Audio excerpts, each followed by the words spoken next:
We start a three-part series on babies' brains. It's going to be over the next 3 nights. Have you ever wondered what a baby is thinking and whether they know the difference between good and bad even when they're born, even when they're 3 months old or 6 months old? Well, researchers at Yale University have spent nearly a decade studying the minds and behaviors of babies in order to find out if they're really born as a blank slate, as many people think, or with a moral belief system already built in, hardwired in. Of course, babies can't talk or write, but that doesn't stop the folks at Yale's Baby Lab from seeking answers. And what they've discovered, it's really eye-opening. Take a look. Meet Megan. She's 6 months old. Look how pretty you are. So is Connor. Hazel is 11 months. And Lyle, just 3 months old. These babies are helping to answer one of life's biggest questions. Are we born knowing right from wrong? So most people think of babies as blank slates, but your experiments say that's not true, that it's not that they have to be taught wrong from right. From very early ages, we know there's a lot going on in there. Can you put that in there? Wow, look at that. Good job.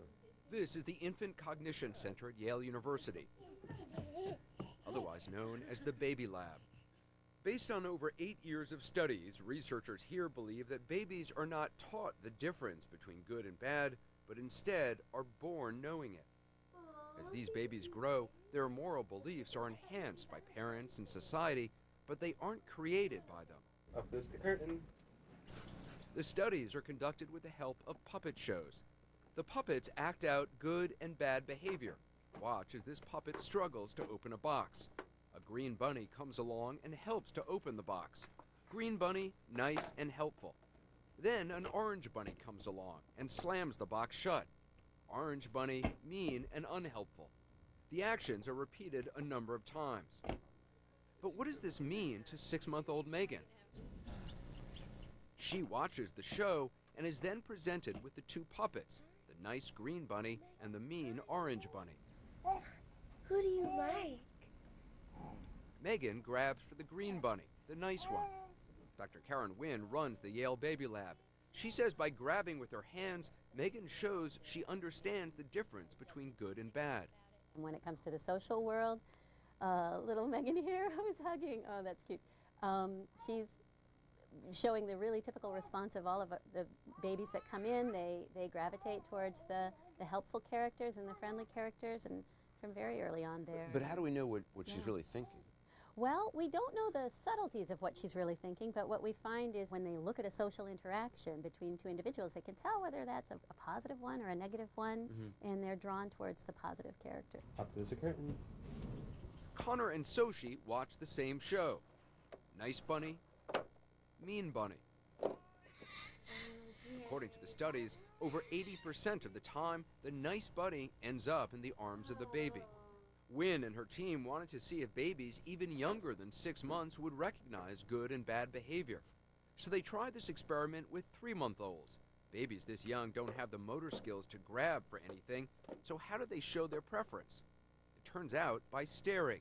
Babies this young are known to stare longer at things they like, and they avert their eyes from things they don't like. Noah, who do you like? Noah looks at the bad orange bunny, then switches his gaze to the good green bunny, and he keeps staring. They're not old enough to reach, but in their looking, they will orient visually to the positive characters, much, much more so. They look more at the positive characters. They look lots longer at the positive characters. Did that surprise you? It did. That did surprise me. And what it's caused me to believe is that it's just a kind of a fundamental value. You know, we're built to say this is good, this is positive, this is bad and negative. It's incredible. Incredible. Yes. What's also incredible is that about 90% of the 3-month-olds tested seem to recognize good behavior. 19-month-old Natalie takes the experiment one step further. Natalie, we're gonna play a game, okay? By not only recognizing good and bad behavior, but acting on it. Natalie is presented with 2 empty bowls placed in front of the 2 puppets from the show. Oh no, Natalie, look. There's only one treat left. There's only one treat left to give. Watch as she gives it to the good puppet. Who do you want to give a treat to? That guy? Okay. So what does it tell you? They're actually, I think it tells us that they're actually evaluating, who's deserving of what types of behavior in the world, and who do they feel warrants getting the benefits. And the babies take a step further. They don't just reward, they punish as well. Here, they're given a choice to take a treat away from a good or bad puppet. Who do you want to take a treat from? Almost 90% of the time, the babies will punish the bad puppet.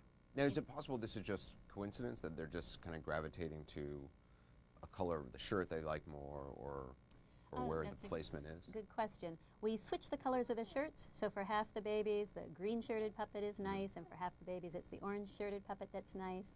And what we find over and over again, it really doesn't relate to color of the shirt or which puppet's on the left and on the right. It's who's been the positive character. Even though these babies can't tell us what they're thinking, their actions here at the Baby Lab are helping us understand more about what's going on behind those eyes.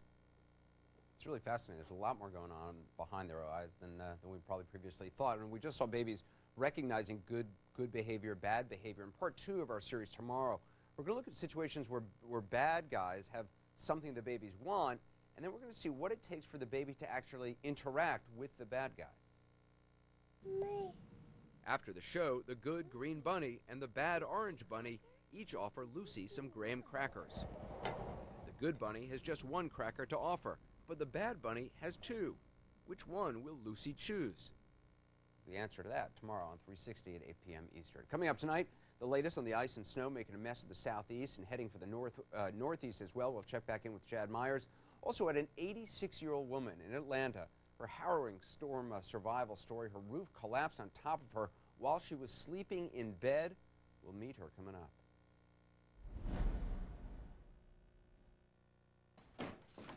What are you guys doing? We're transferring our recorded shows over from the DVR. With the Hopper from Dish, you can watch them anywhere you want. The Hopper? Yeah, the Hopper. The Hopper. Hopper. Hopper. Hopper. Hopper. The babies are great, they're cute, they have squishy little cheeks and smiles that can light up a room. But let's be honest here, they're not so great at the written or spoken word, so it's kind of tough to know what they're actually really thinking. Tonight, we're continuing our series about researchers at Yale who are coming pretty close to answering that question. Anderson went to the so-called Baby Lab at Yale, where he spoke to the researchers who are using really creative ways to find out whether babies are born with an innate moral compass. It's a really important question. Bottom line, Anderson also got to hang out with a lot of really cute babies. Take a look. It's hard to believe, but these little babies are helping to answer one of life's biggest questions. Are we born knowing right from wrong? There's a lot of activity. Researchers here at the Infant Cognition Center at Yale University, known as the Baby Lab, have been studying the minds and behaviors of babies for years. They believe that humans are born with an innate sense of moral beliefs, which means babies don't need to be taught the difference between right and wrong. They're born already knowing it. Up goes the curtain. We watched babies as young as 3 months old as they were presented with a puppet show. Here, a puppet struggles to open a box. First, we see a green bunny who comes along and helps to open the box. Good behavior, good bunny. Then we see an orange bunny slam the box shut and run away. Bad behavior, bad bunny. When given a choice between the two, over 80% of babies chose the good bunny. And with babies that are only 3 months old, it goes to about 90%. Researchers at the Baby Lab are taking these studies even further. If babies recognize good characters and bad characters, what does it take for them to interact with the bad character? It's an experiment they nicknamed the Deal with the Devil. Karen Wynn runs the Yale Baby Lab and says research shows that babies are predisposed to want to interact with good people and avoid bad people. Here's an example. Up goes the curtain. 12-month-old Lucy watches the puppet show repeatedly and seems to recognize the good behavior and the bad behavior right away. Me. After the show, the good green bunny and the bad orange bunny each offer Lucy some graham crackers. The good bunny has just one cracker to offer, but the bad bunny has 2. Which one will Lucy choose? Lucy, whose do you want? Oh, that one? She takes the one cracker from the good puppet. It's a baby version of a sacrifice. Most of them choose the one cracker from the nice guy rather than choosing, you know, two crackers from the mean guy. So it shows that babies are really willing to take a cost to avoid interacting with the mean guy. Over 80% of babies will avoid the mean guy, but only, it seems, when they have just a little bit more to offer than the nice guy. How old is Jack? 13 months. 13 months. So cute. So what happens when the mean guy has a lot more to offer than the nice guy?